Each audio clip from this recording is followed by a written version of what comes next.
최근에 교수님께서는 이제 어쩌다 어른, 뭐 세바시, 그리고 속보이는 TV 인사이드 뭐 이런 다양한 방송 활동, 그리고 활발하게 이제 강연 활동을 통해서 좀 우리가 그동안 무심코 지나쳐왔던 나, 그리고 상대방과의 관계 등에 대해서 좀 깊이 생각해 볼 수 있는 시간을 만들어 주셨다고 생각을 하는데요. 그렇다면 교수님께서 인지심리학을 통해서 이제 대중들에게 전하고자 하시는 궁극적인 메시지가 어떤 것인지 좀 궁금합니다. 제가 제 책에서도 이런 제목을 한번 써봤어요. 어쩌면 우리가 거꾸로 해왔던 건데. 저희 인지심리학자들은 노력이라고 하는 단어와 진심이라고 하는 단어를 논문에서 잘 안 쓰더라고요. 저도 잘 쓰지 않습니다. 그런데 저도 학교 다니면서 분명히 선생님들께 이렇게 배웠거든요. 진심으로 노력하면 다 가질 수 있고 다 이룰 수 있다. 그런데 진심으로 노력했는데 안 되는 것들이 너무 많더라고요. 그러면 대부분의 분들이 또 이렇게 얘기하십니다. 더 했어야 된다고 노력을.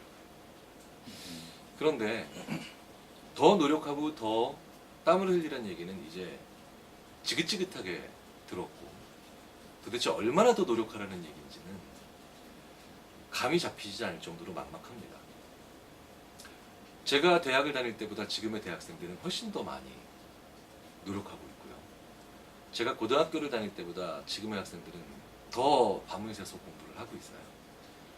그런데 이 나라에 살고 있는 수많은 청춘들은 저희가 학교를 다닐 때보다도 훨씬 더 막막한, 앞이 보이지 않는다고 얘기를 하고 있죠.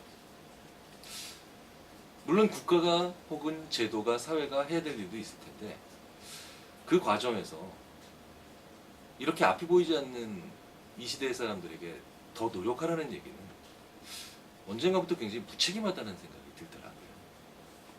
그런데 인지심리학자로서 저뿐만 아니라 저의 수많은 선배 인지심리학자들과 최근의 후배 인지심리학자들이 해온 얘기들은 결국 상황이라고 하는 변수를 연구한다는 건데, 결국 그렇다면 이런 결론에 도달할 수가 있습니다.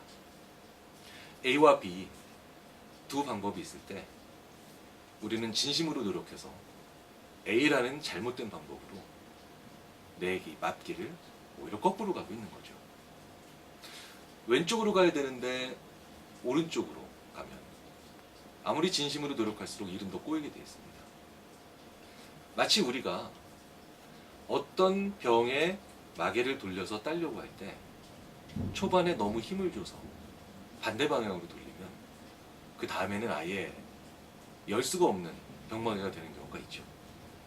그러니 처음에 그렇게 큰 힘으로 노력하지 말고 한 번쯤 생각을 해보자는 거죠. 우리가 지금까지 거꾸로 해왔던 것들, 그것도 노력해서, 그것도 온 마음을 다해서. 인지심리학은 항상 두 가지 상황을 가정합니다. 밝을 때와 어두울 때, 습도가 높을 때 낮을 때, 멀리서 볼 때 가까이서 볼 때, 배고플 때와 배고프지 않을 때, 이렇게 항상 최소 두 가지 이상의 상황을 가정하죠. 그리고 사람들이 그 각기 다른 상황에서 노력의 양은 똑같다고 가정했을 때 얼마나 행동과 그 행동으로부터 출발하는 결과가 다른가를 늘 관찰합니다. 그래서 항상 인지심리학의 그래프는 같지 않고 다르죠. 그런데 상황이 달라지면서 이 그래프의 모양이 이렇게 바뀝니다. 자, 그러니 이 왼손과 오른손이 있을 때 A 첫 번째 상황에서는 왼손이 더 높죠. 하지만 두 번째 상황에서는 오른손이 더 높습니다. 그러면 첫 번째 상황에서는 왼손으로 일을 해야 되고, 두 번째 상황에서는 오른손으로 열심히 해야 되죠. 인지심리학의 묘미는 바로 거기에 있다고 봅니다. 더 노력하고 더 열심히 하고 더 진정으로 무엇을 하는 거 중요하겠죠. 더 공감 능력을 가지는 거 중요하겠죠. 하지만 그 모든 것들을 이미 다 웬만큼씩 해보고 그 다음에 최선을 다하고 있는 우리들에게 이 상황에 맞게 어떤 것을 더 중요한 방법으로 선택을 해야 되는지 그 스위치와 길을 보여주는 학문인 것 같습니다. 그래서 저는 더 최선의 노력을 다하십시오, 더 열과성을 다하십시오, 더 진심으로 공감하십시오, 이런 얘기들을 지금까지 제 책과 강연에서 단 한 번도 해본 적 없습니다. 다만 저는 그거는 이미 다 하고 계시다고 전제를 하고요. 이럴 땐 이런 상황으로 들어가십시오. 이럴 땐 저런 상황으로 나가십시오. 그리고 이럴 땐 이런 곳에서 그 일을 하십시오. 저럴 땐 밖으로 나가서 다른 장면에서 그 생각을 하십시오.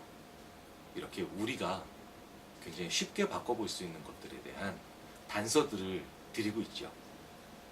인지심리학자로서 제가 할 수 있는 역할은 그게 유일하면서 그리고 그게 가장 적절하다고 저는 생각을 합니다.